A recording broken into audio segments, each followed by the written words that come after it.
Sir, it is indeed an honor to be given.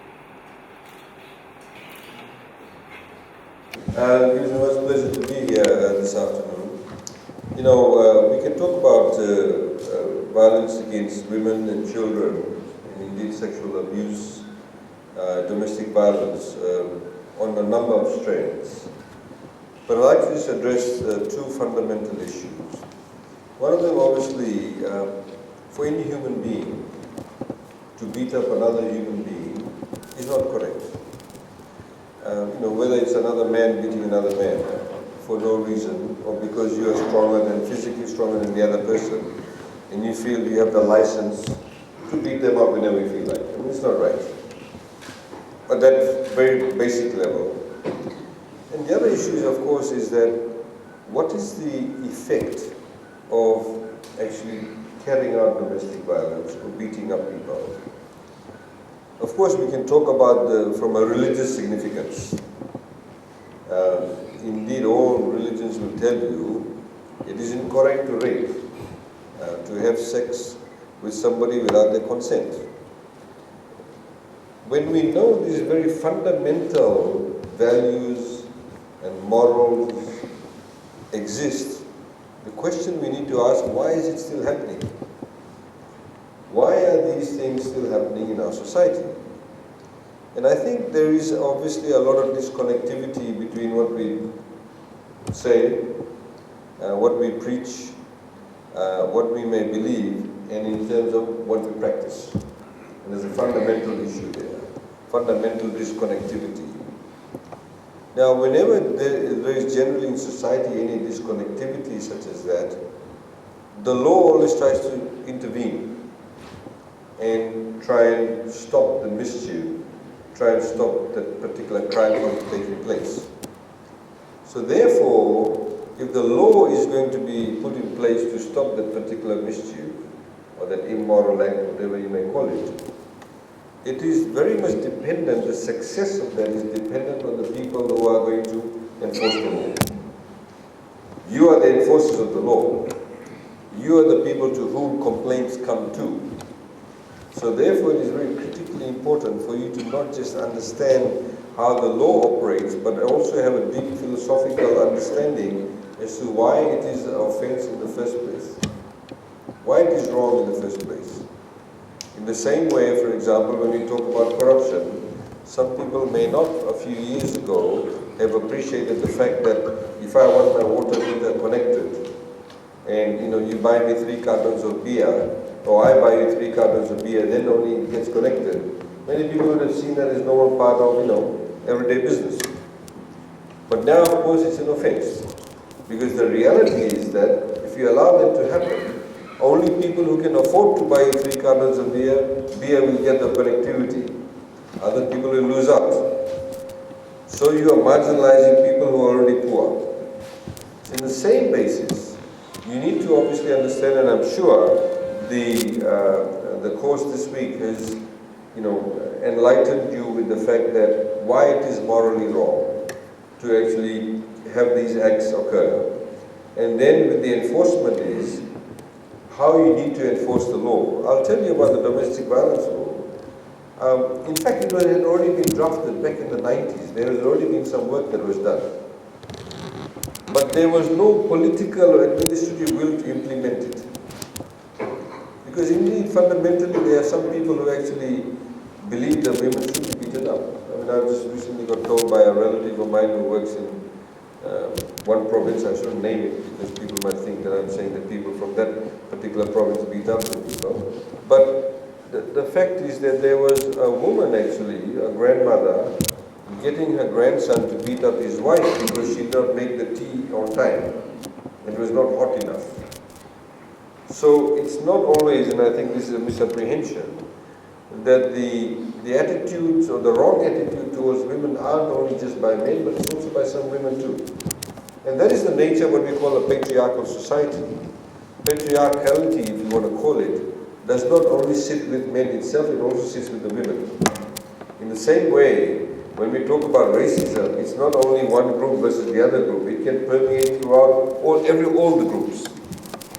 So We of course wanted to ensure that the law was put in place. We took the law that had been drafted, we amended it, made it more relevant to 21st century Fiji, and then implemented it. Of course, there has been a lot of issues since then, where we have been told, the feedback we get, that some police stations are a lot better at implementing the domestic violence decree than others. Ba, I'm told, is notorious in not implementing it. I'm speaking frankly. Nendi, I'm told, is notorious in not implementing it. I mean, these are the two sort of areas that we do get complaints about. And I'm being frank. They are the two most common ones. Of course, it does not say the implementation does not happen in other places. It does. In some places we also get complaints about. And I think fundamentally a lot of it is to do with the fact that there's a lack of understanding of how to implement the law. But also, you know, domestic violence, incest, sexual offences is generally being seen as something that's, you know, in the private sphere. You don't bring it out into the public space. If somebody steals, it's okay to talk about it. But if somebody gets molested or somebody beats them up, because we used to have in our old crimes, in the old penal code, it was what you call a reconcilable offence. And as you know, I mean, I practiced as a prosecutor for a short period, where some magistrates actively said, you know, don't you two want to reconcile? So we have had that background, that culture of reconciling those types of offences, those type of events. So it does take some time. And because it's seen as something in the private sphere, it's something that, you know, somebody might phone you up and say, hey, no, let the fellow go in. He did it only once, let him go. And that happens all the time.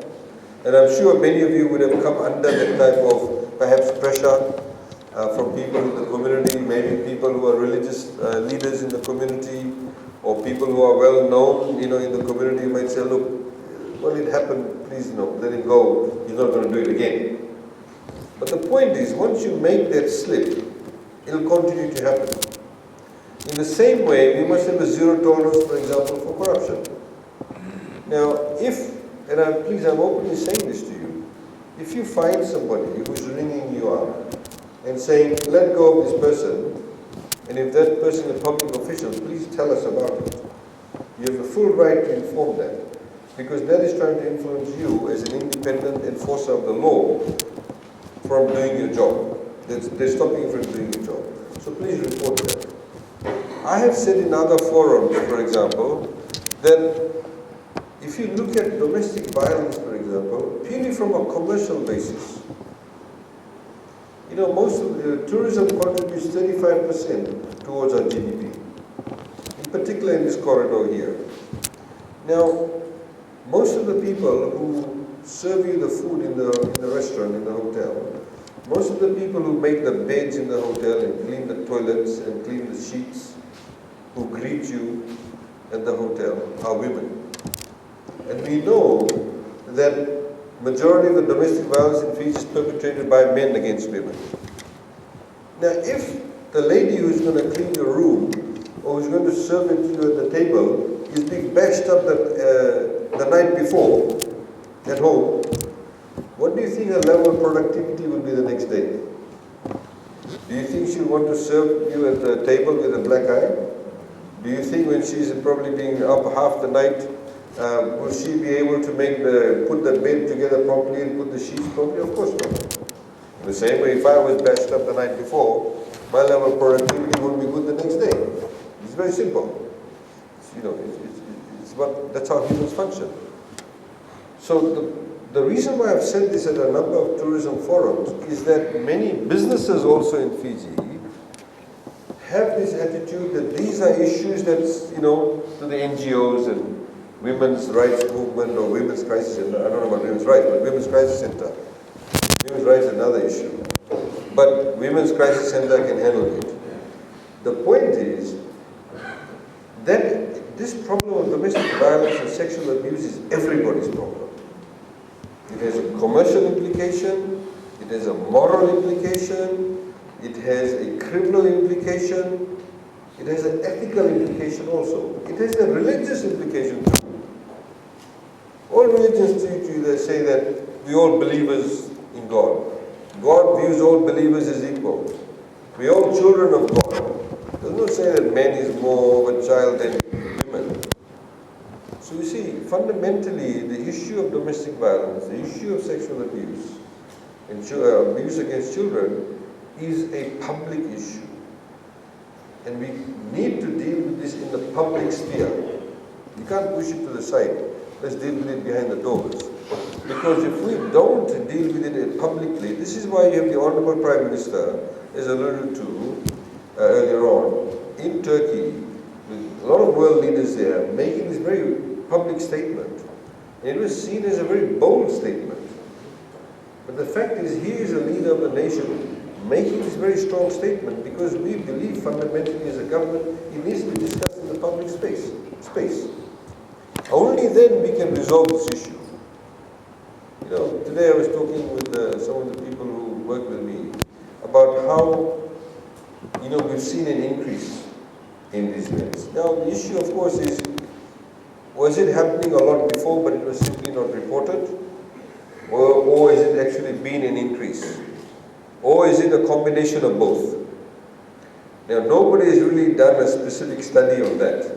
You know, some people may have their own interpretation of that. But the fact is, whether it is because more of it is being reported, and that's why we get to hear more about it, or whether it is a combination of both. Whatever it is, the fact is we need to deal with it. And we need to raise a sort of moral high ground, but also you need to be able to implement the law fully. And I suppose the purpose of this, and I assume that you've gone through the domestic violence decree, and the amendment needs to be implemented, you need to ensure that there's no encumbrances on that. Please don't ever, if you get a complaint, I've had actually women calling me up before, saying, look, I've complained, but nobody is doing anything about it. They said, yeah, go back and sort it out. Oh, look, you know, we can't take you to the hospital now because the vehicle is not available. And they said, we've seen the vehicle parked in the back. But you know, if somebody came along and said, I've just been robbed of $50,000, maybe you'll go and attend to it. So the level of importance perhaps has not been given. So we urge you to give it the same level of importance like any other crime. It is not something that should be relegated to the private sphere.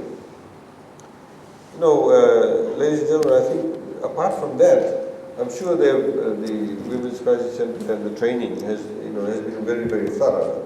But my appeal to you simply is that it is a matter that's for the public space. It is a matter also that you need to treat with a lot of seriousness. Give it that urgency. And you also need to impart the knowledge that you have ascertained in the past of making to those who are your subordinates. And they need to give it that level of urgency. Please do not get influenced by any outside person trying to, create any sort of impediment to you carrying out your investigations. It is a sickness we need to address. The other point that I also want to make, when we generally discriminate against women, we are also depriving ourselves of a particular, want of a better phrase, input or brain power by an individual who may know no more than us. In the same way that racism is so insidious, I remember a story that in apartheid South Africa, you had 8 million whites ruling over 69 million blacks. Now, one of the reasons they argued that apartheid actually fell in South Africa because you could not carry with a modern day 21st century economy if you have this many people who may be able to contribute a lot better to a society if they were treated equally. Now, if all of us over here in this room, were to apply for a job, and we say that only people with blue eyes can get the job, or with preferences. Now, there may be some people in this room who actually can do a lot better than a person with blue eyes. But you're only being discriminated against because you don't have blue eyes.